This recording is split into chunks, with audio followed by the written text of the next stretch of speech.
માગણી એટલી છે કે ધારાસભ્ય આમાં પૂરો રસ લઈને તો દારૂ બંધ થઈ જાય અને આને પાસાની સજા થવી જોઈએ। અને જો આને સજા નહીં થાય ને તો આવા બુટલેગરો, આવા દારૂડિયા ઘણા નીકળશે બારા અને લોકોને ધારીમાં જો અમારા પરામાં હેરાન કર્યા હોય। મારે આમાં એક જે બોલું આવ્યો છે, બોલો કોમેન્ટ આવી છે।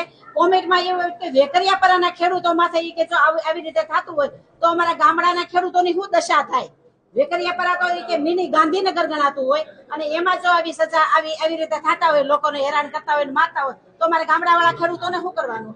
એટલે આમાં ધારાસભ્ય અને તંત્ર બધાય જો એક થઈ અને હિંમત કરે, મહેનત કરે ને તો બધું બંધ થઈ જાય। અત્યારે પ્રેમપરાની અંદર જે ગાડીઓ પડી હોય, ગાડી ઉપર જુદી જુદી બ્રાન્ડની ઓલી બોટલો પડી હોય અને ત્યાં દારૂડિયા દારૂ પીવે, ત્યાં પાણીના ઓલા કેરબા પડ્યા હોય એટલે એ પાણી નાથી પીવે, દારૂ નાથી પીવે, પેલું શું કહેવાય દારૂ વાળે ખાઈ શું કહેવાય બાઇટિંગ, એ બાઇટિંગ નાથી એને મળી રહે। એટલે આટલું છેલ્લા 4 વર્ષથી ધારીની અંદર ખૂબ વધી ગયું છે। પેલા નહોતું, અમારા પરામાં નહોતું, અમારા પરામાં કોઈ હિંમત નહોતા કરતા, તો અમારા પરામાં શું કરવાને આ થાય છે। એટલે અમારી ફક્ત એટલી માંગણી છે